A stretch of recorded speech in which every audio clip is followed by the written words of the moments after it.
I have no idea why this man stayed with me or loved me so much, because I was terrible to him.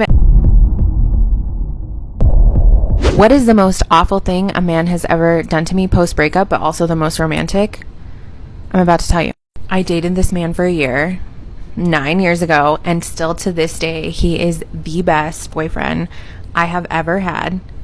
Hands down. The hold that this man had on me, like, I really, until recently, would have dropped everything to be with this man again. He was one of the most romantic, thoughtful, sweet, like, all of the above boyfriends I think I've ever met in my life.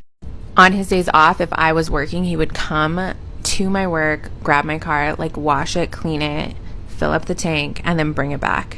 He was always just doing, like, the most grandiose romantic gestures, like leaving notes for me, writing letters. This is so typical, right? A lot of women will date their future husband, right? Mm-hmm. He would be 80% of what they want, but then they'll throw him back and hopes that they get something better. Yep. When in reality, as she says, it's been 9 years, almost a decade, and you still haven't found the guy that would trump, you know, the guy that kind of got away. Mm-hmm.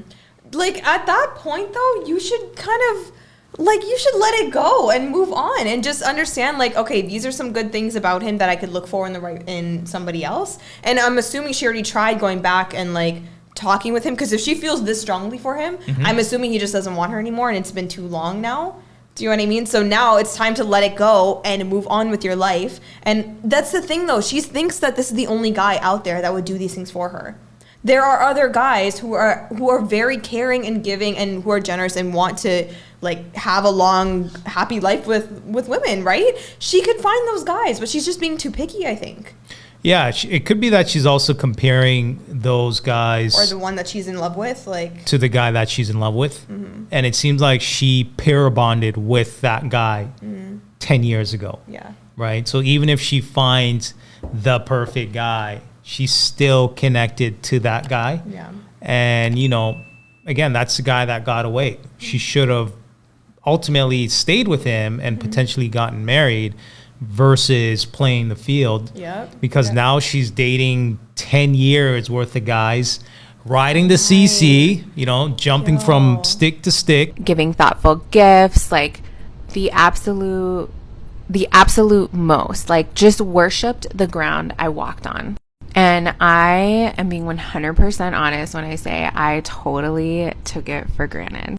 I have no idea why this man stayed with me or loved me so much, because I was terrible to him and, like, just thought it was a given that a man does these things. Like, now I'm like, are you dumb? Yes, I am. I'm stupid. One of the most thoughtful gifts he gave me for my birthday one year, well, I guess we were only together 1 year, so it's 1 year.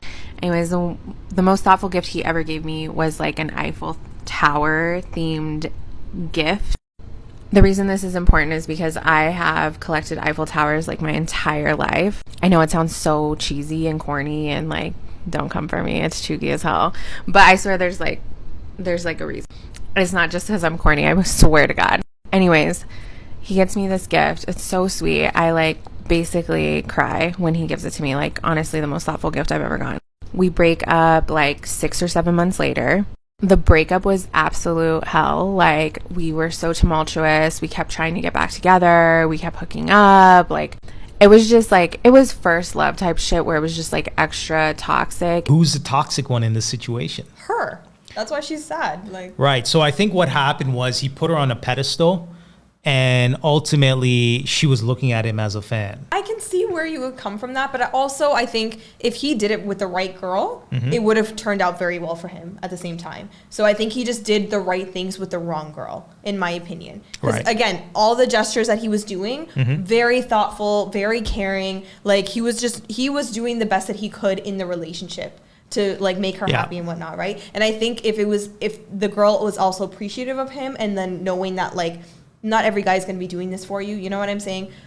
I personally think wrong girl. I think it would have to be reciprocated back. Yes. Right? It couldn't just be the right girl and she doesn't give the same energy. Yeah. Because that right girl could easily turn into the wrong girl, and she could take advantage of that situation. Yeah. So I think that's where the balance comes into play then. Each other back, but couldn't figure out how to make it work. So we went like a good 6 months doing that. And then the following 6 months, we just didn't really talk or like communicate. We were trying to be healthy. So a year after we break up, this is around the time the Explore page on Instagram becomes a thing. I'm on the Explore page and I see this man, the love of my life, with a half sleeve tattoo, like half of his arm covered in an Eiffel Tower with Mazzy Star lyrics right next to the Eiffel Tower. I text him. I'm like, oh, this is my in. Like, I can get him back. He still loves me. He told me the tattoo didn't represent me. Why would she text this guy being like, oh, your half sleeve tattoo that you have on your body represents me? The entitlement. And I was the most toxic girlfriend. Like, what kind of like, really think about this before you're over here being too obsessive and messaging guys that you have no business talking to. Good for him, right? Good for him for moving on and ultimately not being in that toxic situation, because who knows, right? Maybe they have a child, maybe, you know, they get married, and then ultimately she's still treating him like trash, because if she's going to treat you like trash prior to the marriage, It's only gonna get worse. it's only going to get worse, right? So, and a lot of guys, sometimes they don't see the signs and ultimately they get trapped in a scenario that could potentially be permanent, especially if you're having children and things of that nature. Yeah. No, so always watch out for these key signs, right? Like, don't just be marrying a girl just because she looks good, or like just because there's one or two things that are good about her, but then there's 10 things that are like red flags. You guys let us know your thoughts in the comment section below, and I got a question for you guys. If your toxic ex messaged you, what would you respond back saying? I'm really curious to hear your answers, so leave a comment below.